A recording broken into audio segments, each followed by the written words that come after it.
Welcome to Brainiac, the science show that comes home at 4 in the morning, smelling of whiskey and covered in lipstick. The big science on Brainiac tonight. Which is faster, my bike, a golf ball, or a firework? John Tickle plays around with X-ray specs and reveals all. We prove that vacuum cleaning really does suck. Brainiacs go out and get smashed as we check out hangover cures, plus win a day with our babes in Explosive of the Week. But first, some truly shocking television. Take one very large deserted warehouse.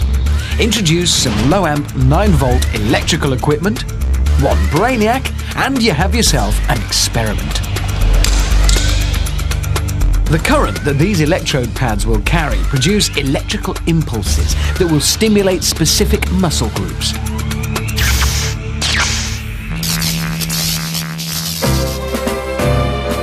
This week we're going to see if it's possible to seduce a beautiful woman with some smooth, slow dancing whilst being electrocuted. I'm terribly sorry. 2 left feet.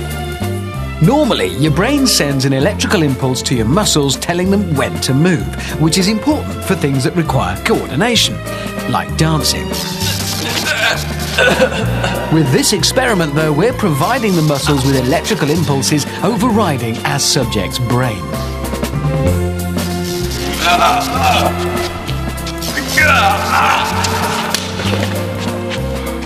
The dance style is supposed to be slow and romantic, but the muscle contractions make our Brainiac look like a bad breakdancer from the 1980s. Slow dancing. One more thing you can't do whilst being electrocuted.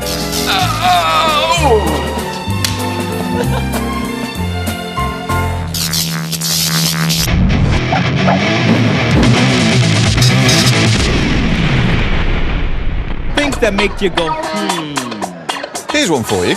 If you could dig a tunnel straight through the earth, would you come out feet first? Things that make you go, There are times on Brainiac when we try and answer the really big questions of life. We set up elaborate experiments to try and unlock the big mysteries that beset mankind. This is not such a time, because today I'm going firework racing. This is a rocket. I got it from a very big box of fireworks. This is my bike. Top speed, 190 miles an hour. And over here, this is golfing Brainiac. He likes to hit golf balls all day, every day. And here is his golf ball. Now I'm standing on the start line, and over there is the finish line. All three of us will be leaving this line at the same time. The question is, which one of us will cross that one first?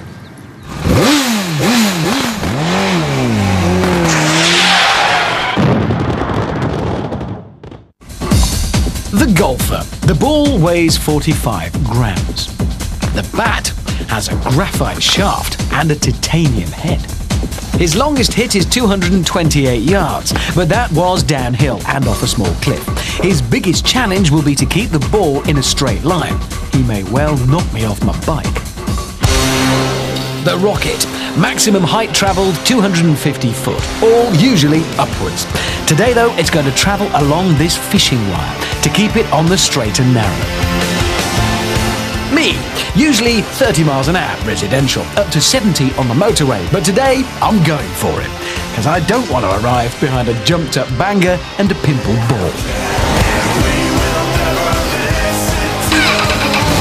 Right, the deal is that I get a 50-yard run-up. Then, on my approach, the golfer takes his backswing, then when I cross the line, he hits the ball and they fire the rocket off. That way, we all get to cross the start line at the same time. We're off. Place your bets then for the big race. Here we go.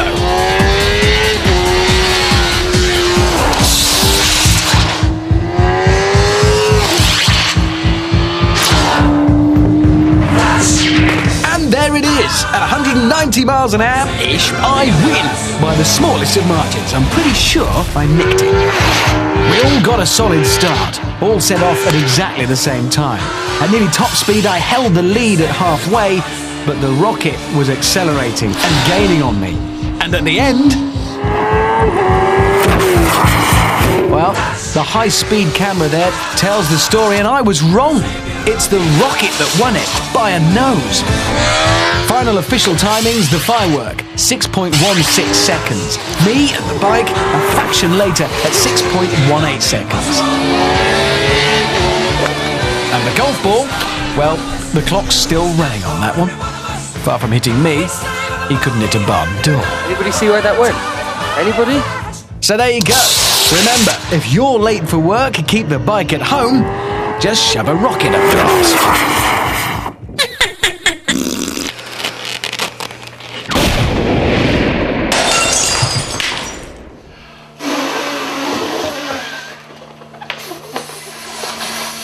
Hi, I'm Neil Hamilton and you're watching Brainiac.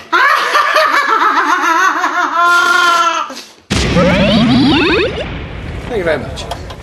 Now, we all like a pint. Nothing wrong with that. In moderation, the odd evening's gentle drinking is probably quite good for us. But what if, say, by accident, one Saturday night, we have 5 or 6 pints too many? What can you do about it the morning after?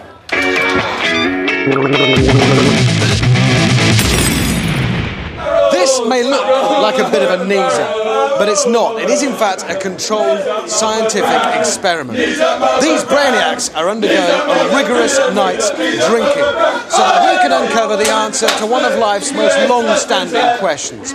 Which is the best hangover cure? So, of course, first, they've got to work on their hangovers.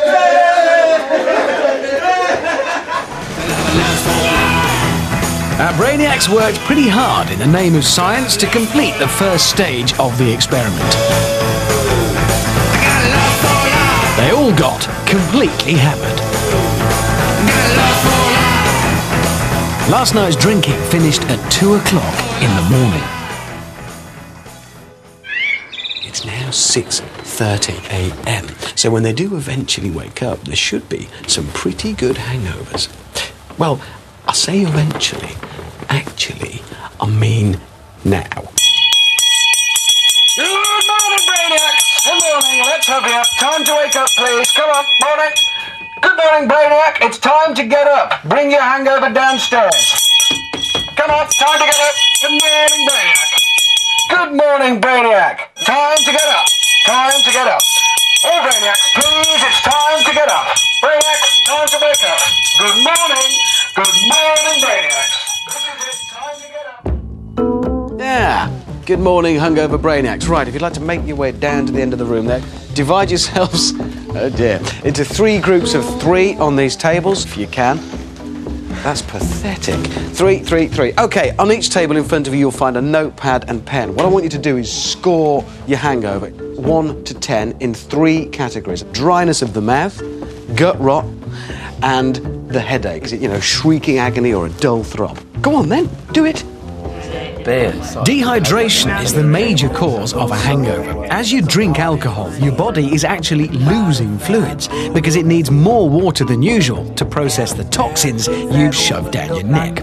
Alcohol is also a diuretic. All that weeing gets you even drier. The next morning, the dehydration causes dryness of the mouth and shrinkage of brain cells, the famous morning after head throb. Gut rot also kicks in as you've peed away all those vitamins and minerals your body needs. Lack of quality sleep and remembering all those embarrassing things you did the night before don't help either. OK, so now we try the various cures. First of all, for this lot, I've got a selection of the kind of stuff you can get from your chemist. We've got a vitamin tablet, paracetamol, a couple of those there, and we've got a sports drink. One of those each, please. Then for this second group, we've got a more traditional remedy and probably a more enjoyable one, the good old full English breakfast. So we've got loads of grease, bacon, sausages, black pudding, mushroom, eggs. See how they get on with that. And finally, for this lot, I'll just go and get it over here, the good old hair of the dog. So, who was on wine last night? I was the wine. That's you. Right. Who was beer? Me. And who was G&T? That was yours. Good. Now, I don't want you just to neck this, OK? I want you just to drink some, a bit, and see how it makes you feel. All right, well, if everybody's ready, Brainiacs, please begin your cures. Pills and potions are what people usually reach for the morning after. Painkillers for the headache and isotonic drinks to replace missing vitamins and minerals. Obvious cures, but boring. How well will they do? And what about a traditional English breakfast? Eating food will boost your metabolism, increasing the speed you can process that alcohol. Eggs are particularly good, containing amino acids which help mop up the poisonous chemicals. But too much grease will surely not help that gut rot.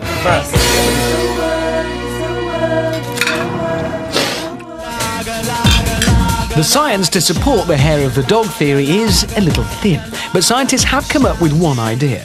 Alcohol consists of ethanol, which the body deals with fairly easily, and methanol, which is harder to process. By the morning, your body has already dealt with the easy stuff and is now onto the tricky methanol. If you drink more alcohol, your liver just goes back to tackling the easy stuff again, making you feel so much better. Until later. Going down nicely now. Of course, it might just be that you feel better going back to what you know best, boozing. We'll leave all that medicine to go down and see how they feel in part 2.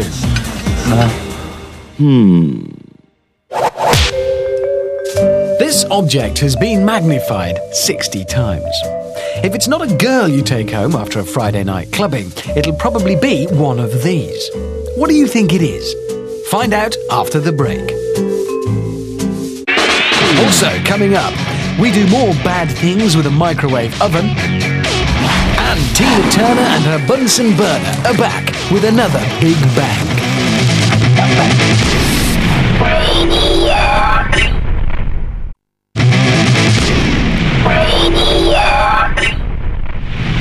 This is Brainiac, the science show that tells its girlfriend not to wait up. Still to come, Dr. Bunhead gets slimy. We shell out on a new pair of shoes. And your chance to vote and win as Brainiac goes interactive with our explosive of the week.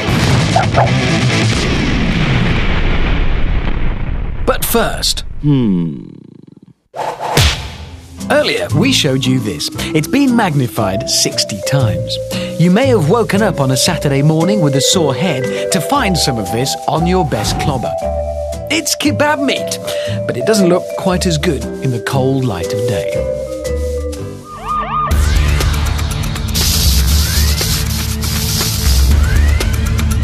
Stop!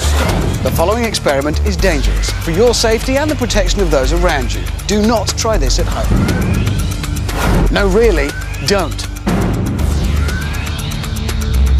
This is an egg from a chicken, the kind you can buy in supermarkets all over the country.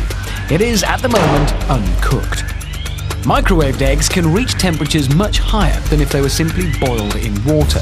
As it spends time cooped up in the microwave oven, the inside of the egg cooks and expands, eventually forcing the shell apart. Now, it's not, as you can see, the shell that explodes, but the albumin, or egg white.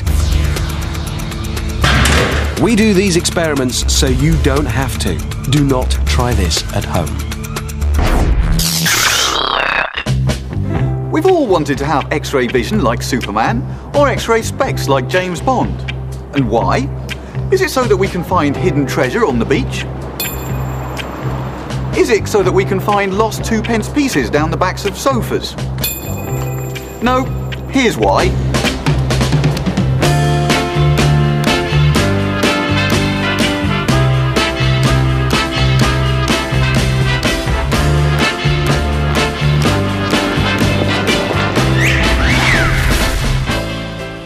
Anyone who's ever broken a limb or swallowed a metal object they shouldn't have knows that X-ray vision does exist. Take Charlie here. If I had X-ray vision, she'd look something like this.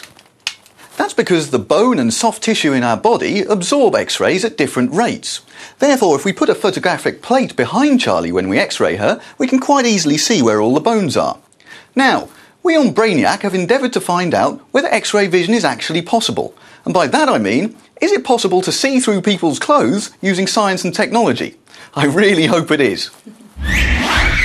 Well, well, don't you three look super? The Brainiacs have been hard at it trying to work out how to see through clothing. They've come up with a theory that says if you use the infrared function on some video cameras, clothing becomes transparent. Now, one of these three lovelies has a message hidden under her dress just for me. I'm going to see whether I can find it. Now then. Right. Nothing obvious there. Or over there. So I guess I'd better try round the back. Right. Oh, hang on. I think I can see a G-string. Right, let's investigate further.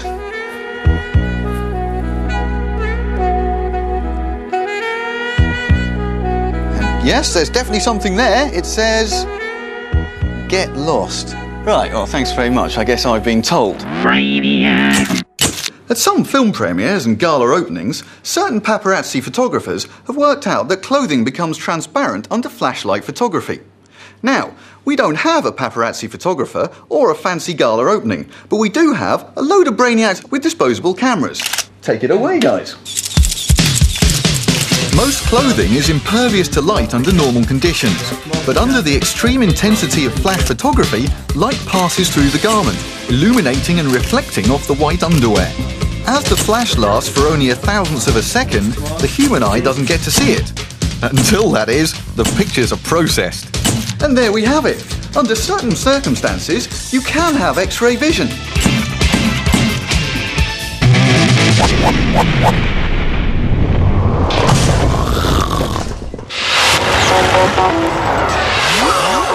Brainiac's got a new motor, a fresh set of wheels. Comes with all the mod cons, tyres, engine, even windscreen wipers. One lady driver, guaranteed a great runner.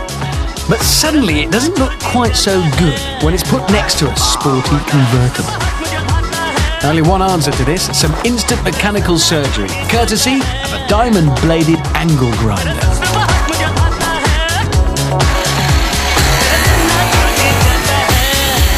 Like a hot knife through butter, it's perfect for removing wheel clamps or surplus to requirements car rooms. But 6,000 revolutions a minute, and with the power to cut through solid steel, it makes short work of the job in hand.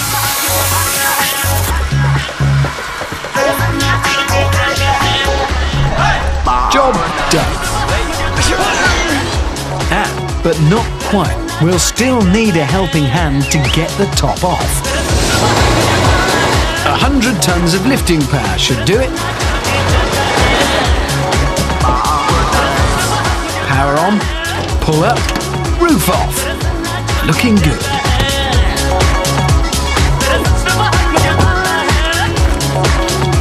And now it's perfect for some hot summer cruising down at the beach. Turning your car into a convertible, the lazy man's way.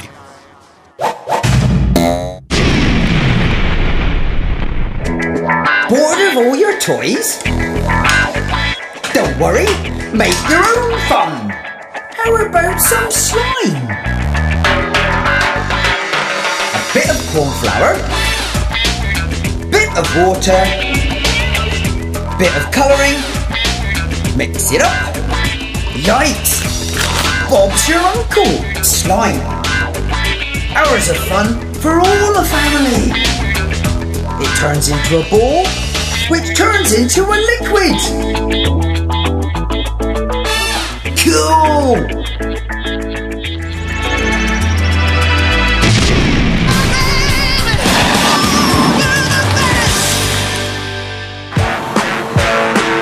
Tina Turner loves her science. Though she has, of course, now become an international singing star, she's never forgotten those school days she spent in the lab down in Nutbush. Whenever she gets a break from her busy schedule, she likes to get out her Bunsen burner and blow something up.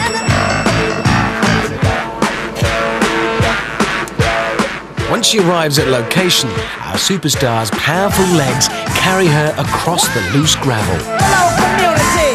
Tina uses her ample brain to decide which car to explode. This time, it's the hatchback, because she hates family cars. And today, Tina has plumped for a big stick of TNT, a high-velocity explosive which combusts at great speed.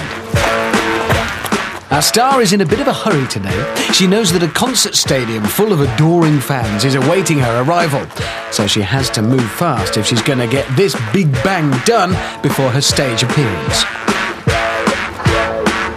She puts her chosen explosive in position and departs the scene with equal speed, keen to remove herself from the area of detonation.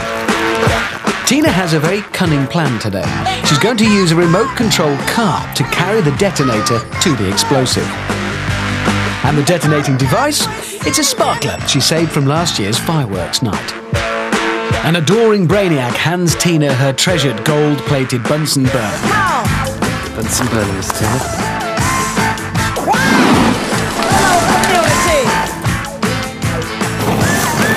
Sparkler lit, all she has to do now is guide it to its target.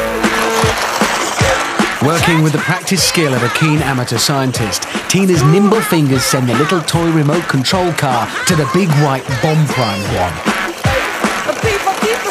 One slip of the finger would mean disappointment all round, but Tina has never failed to deliver yet, as the toy car unerringly finds its target. Job done, Tina gives vent to her theme tune. You're simply the best. Better than all the rest. Better than anyone.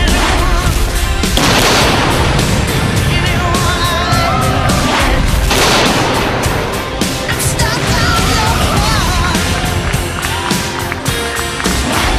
Tina Turner. Simply the best at science.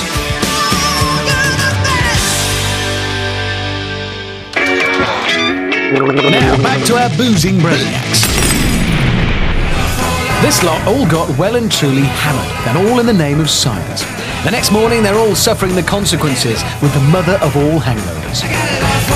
They've taken 3 cures to try and feel better. The question now is, which has worked best?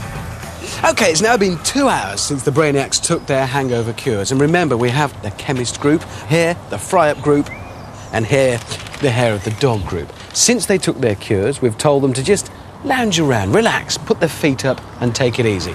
No physical exercise allowed. Though, to be honest, I don't really think it was ever on the cards for most of them. Okay, listen up. It's time to find out how you're feeling now, having taken your cures, all right? So, you'll find in front of you a pad and pen, just as there was before, and it's the same routine. I want you to score yourselves how you feel. A dryness of the mouth, gut rot, and for your headache. So if you'd like to do that, please. Kind of now. Of course, people do swear by other hangover cures. A cold shower, vomiting before bedtime, eating burnt toast, or, less popularly, not necking a shed load of alcohol in the first place. Your mouth is still very dry. I definitely feel more lively. Yep. Oh, yes. I just feel sick. Gut rot. About the same, really. Dryness of mouth. Is that any better now? Look. Barely. Still. But how did our various remedies fare in this test? I think it's a laxative as well. Go 7 average. Yeah, put a 7. 7. And the fried bread rehydrated me, so. Yeah.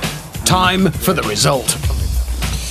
Okay, Brainiacs, if you've finished your scoring, everybody finished, good, it's time to conclude this experiment. I'd like to take your pads off you. Fried breakfast group, thank you. Hair of the dog, and over here, the medicine group. Right, you all scored yourselves for how rough you felt before you took your cure. You scored yourselves again afterwards. Obviously, the lower the score, the better you're feeling. So, medicines group first. Before you took your medicine, you scored yourself at 22. You felt pretty bad. After your medicine, 17. So that's not bad, that is quite an improvement, that's good. Hair of the dog group here, now before you took your cure, 20. Feeling poorly, okay? Afterwards, 18. It's not brilliant, really. Hair of the dog, not desperately good then. And finally over here, the fried breakfast group. Before your breakfast, 20. Feeling poorly. After your breakfast, 10. 10. That's a really big improvement, which means it's now official. We can announce that the world's best hangover cure, scientifically proven, is the fried breakfast. rancid. Things John Tickle's body can't do. Come in. Hello, Mr. Tickle. Would you stand over there, please? Now, Mr. Tickle, I'd like you to close your eyes and hold out your hand. Now, I would like you to tell me if this is hot or cold. When a very hot or cold stimulus is applied to the skin, the brain at first only registers that there is an extreme temperature. That's hot.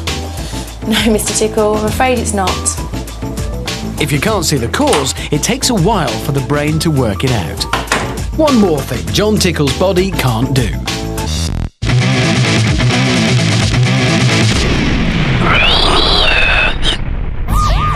Every day in the Brainiac lab, our email inbox is flooded with suggestions for experiments from the great British public. The mad, the bad, and the downright stupid. Our dedicated research team go through each and every one of these suggestions and thoroughly assess them for their scientific value. Just a very few ideas actually go forward for testing. And if your idea is picked, be sure the Brainiac team will track you down. I can do science, me. If you've written into Brainiac, we will find you. Today we're in Leeds grabbing novice aviator Steve Clark. If you've got an experiment you want to do, then send us an email and we'll drag you down as well. Our address is info@brainiac.co.uk. And if we do choose your experiment, this is where you'll come to get it done. Under the enthusiastic eyes of Charlotte Hudson. Today, it's Steve Clark. Dear Brainiac, I've heard that eggshells are actually really strong and that you can stand on one without it breaking if you do it the right way. I want to do that. Well, Steve, you can.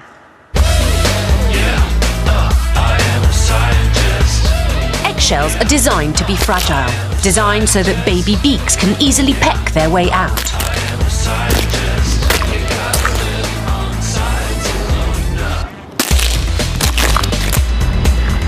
End-to-end, eggs are at their strongest, where the shape is as important as the material. In architecture, a domed roof is the strongest of designs, as it can hold the weight evenly, so that no single point supports the whole load. Stand on an egg right at the top, and it can also support a huge weight. No. Well, in theory. Well, a lot of eggs have been broken today in the name of science. A lot of baby chicks now will never be born, all because he wanted an answer to his very important question. I hope he's happy. Shaping up now for one more go with the egg shoes. We gotta live on science alone.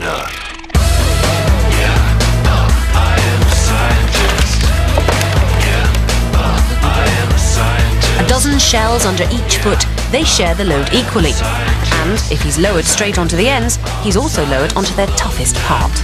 We gotta live on science alone. Standing on eggs. An egg walk on egg shoes. He's cracked it. His name is Steve Clark. He wanted to know if you could walk on eggs without breaking them. The answer? Yes. Thank you. I can do science, mate. Big John is 7'3" and Little John is 3'11".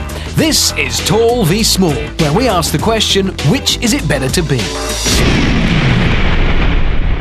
Previously, we established that it was better to be big when trying to negotiate your way down the busiest street in the world, London's Oxford Street. The larger stride and unobscured line of sight gave our big guy the advantage.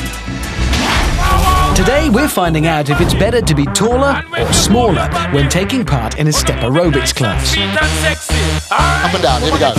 Up, up, down. Step aerobics not only requires good cardio fitness, it also requires good coordination. Get the arms going as well.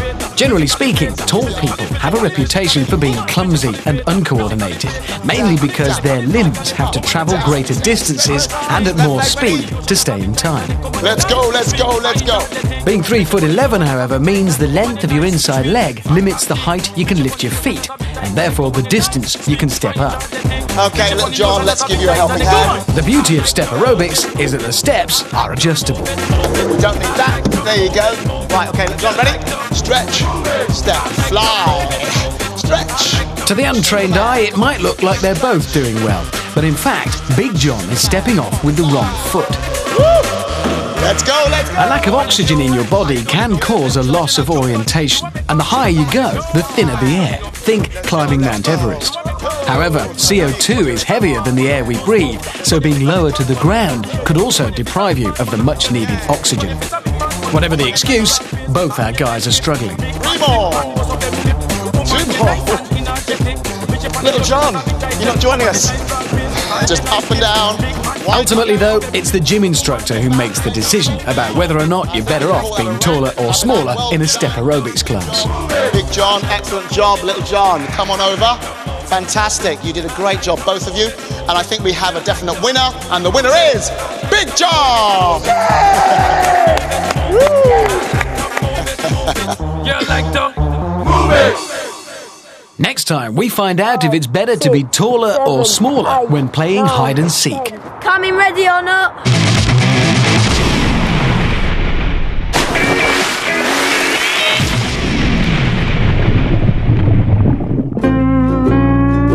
Which fruit floats? Featuring Professor Mayang Lee and her big basket of fruit. Today, she's got her hands on a nice, firm banana. So, what's your guess? Will it sink or will it float? We'll give you a few minutes to argue about it and give you the answer after the break. Also to come, tally-ho, it's time for some toffs to take on our black box. And can CO2 stop rock and roll?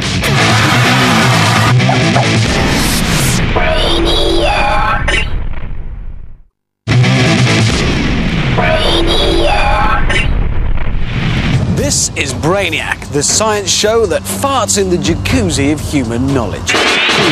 Still to come, it's sink or swim for our office junior as he comes face to face with global warming. And your chance to win a day with our girls and the big bomb. But first, before the break, Professor Mayang Lee posed the question, does her nice big banana sink or float? Yes, bananas float.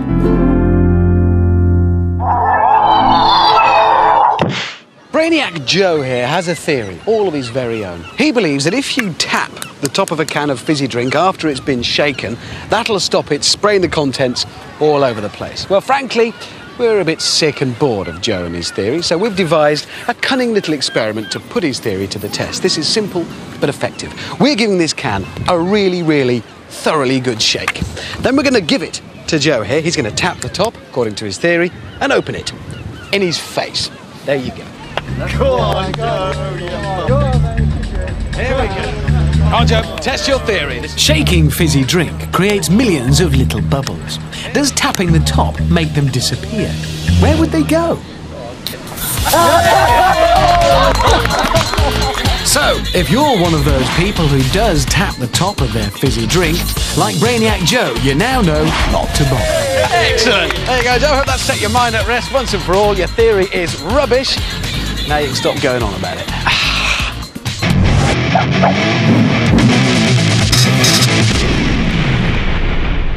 Things that make you go, Here's one for you. Would the ocean be any deeper if it didn't contain any sponges? Things that make you go,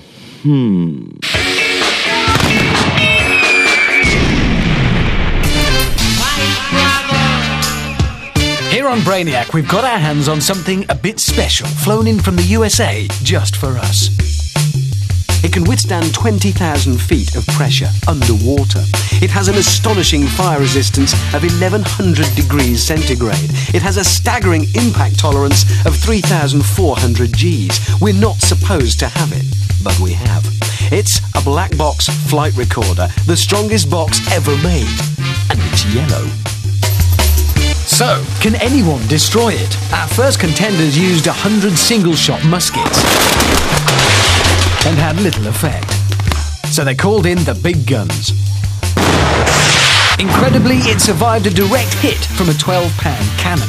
And then, borrowing a technique pioneered in the Vietnam War, we blew it up with napalm. But the damage, merely cosmetic. This week, we're giving it both barrels as the landed gentry have a crack at it. These shotguns fire hundreds of lead shot from plastic cartridges at 1,250 feet per second. That's 850 miles an hour. They make short work of clay pigeons, but what damage can they do to our box? This man is one of the best shots in Britain, Nick Foster, an Olympic silver medalist who seldom misses. And just in case he does, he's brought his friend Jonty. The 12 bores are loaded and the box is primed to go. Oh.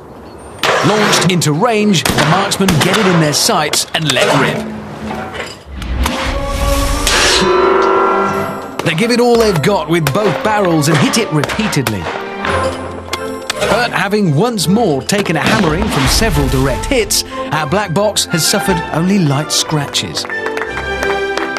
Leaving our toffs to return to eating quail's eggs and quaffing champagne, while Nick and Jonty leave with their tails between their legs. Next time, can it survive when our black box is lifted to a great height and dropped in a vat of burning acid?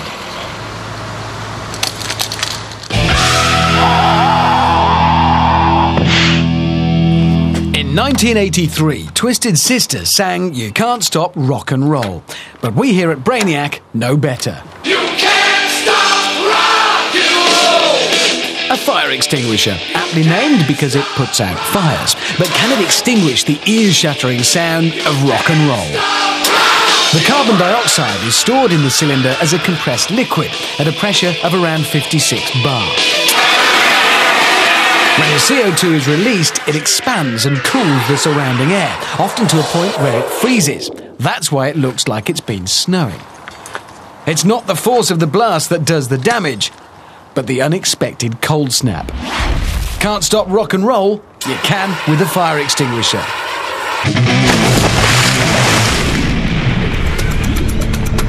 This is a situation you may well find yourself in, should you be caught unawares by global warming.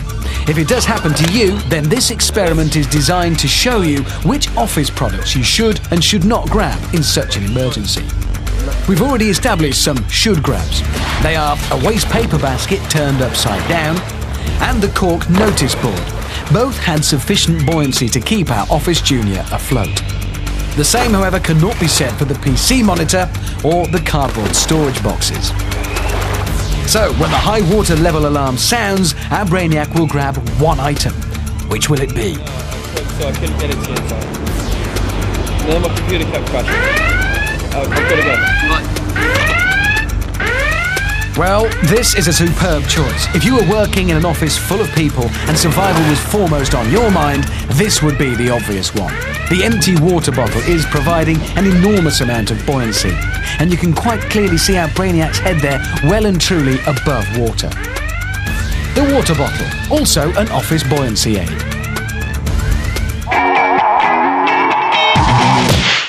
Brainiacs, love them. They vibrate, they suck, and they do the cleaning. Vacuum cleaners, probably one of the 20th century's greatest inventions, and I'm sure they're very good at doing all the jobs and stuff they're supposed to do. But we at Brainiac are less interested in the household chores these can achieve, and more interested in questions like, how many of these things would you need to pick someone up? First things first, to see what kind of suck we can get out of these things. The Brainiac Research and Development Department spent many hours investigating airflow and powers of adhesion. The conclusion? Lifting a Brainiac should indeed be possible, with the right machines in the right hands. Not these. So the next stage, to get these babies into the hands of some experts. Bournemouth, a busy hotel. 4 well-worn vacuum cleaners. 4 well-worn cleaning ladies. Their usual stomping ground is the vast corridors and rooms that make up their place of work. But what kind of suck can these ladies generate with the tools of their trade? Only one way to find out. OK, ladies, we're going to attempt to lift our Brainiac here with your 4 vacuum cleaners. So if Brainiac, you'd like to lie down on the floor. And ladies, if you get your machines charged up and ready for action. Excellent. OK, we're going to start with his arm. Try and find a bit on the arm. And 3, 2, 1, suck. And lift. Initial tests proved promising. An arm weighs about 15 pounds, and they can do it easily. Fantastic. Very good. Now we're going to go for the head. So if you can have 2 people on the cheeks, 1 on the forehead, and then 1 sucking the hair. And 3, 2, 1, suck. The head weighs about 10 pounds, so no problem there. Keep lifting. Keep lifting. Fantastic. Excellent. OK, great. Let's see if we can do something a little bit harder. We'll go for his left leg and get in there and get a really good tight suction point. 3, 2, 1, suck. A leg weighs in at 25 to 30 pounds. A little too much for these 4 machines. Not happening. OK, I don't think we're going to win that one. OK, well, thank you very much, ladies. The trick, then, to get the right size Brainiac and the right number of cleaners. She'll do. Brainiac Moira, 8 stone, 4 foot 11. 25 brand new, fresh out of the box vacuum cleaners.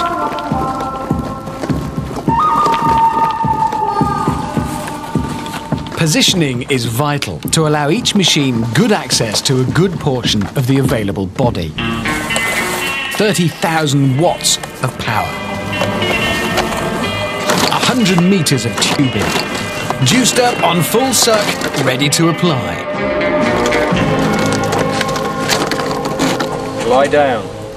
We know that every machine can lift 16 pounds, so the numbers should add up. They should be able to do it, with some to spare. But they would all have to get a tight grip, all pull their weight, all pick up together. It needs an even spread of the nozzles and no wasted suction. Each machine must do its bit to get the full effect. All together now. She's up and floating, clear of the ground. She's gripped and hovers.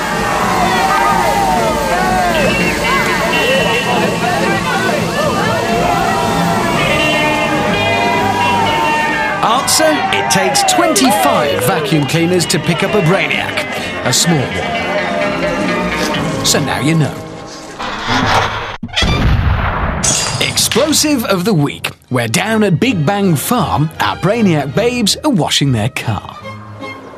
They're going to pick an explosive, blow something to smithereens, and then give it marks out of 10. But here's the best bit.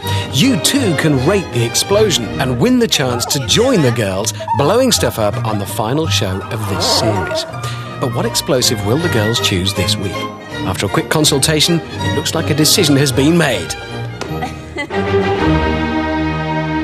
The girls have opted for plastic explosive, a mouldable sausage of high-velocity bomb material, often used by the armed forces. And today, our girls are going to make an explosive mess of their old fridge. 3 of their friends will judge the explosion, giving it marks out of 10. And here's where you can take part as well. That's right, we're offering you the chance to win a day with the girls blowing stuff up. And all you have to do is vote. Digital satellite viewers press the red button now. Or you can text us on 87654. That's 87654. Just text BANG, leave a space, and your score on the explosion between 1 and 10. That number again, 87654.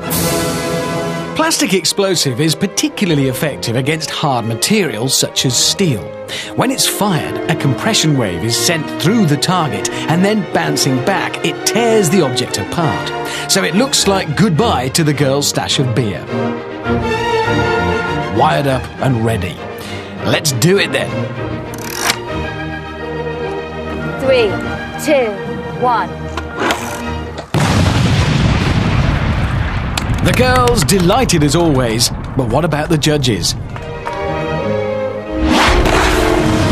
Well, Beryl liked it, a very positive 8 from her. Mavis, not so sure, a middle-of-the-road 5. And Hilda tends to agree, a 6. She never did like that fridge. Well done, girls, you can take the rest of the day off.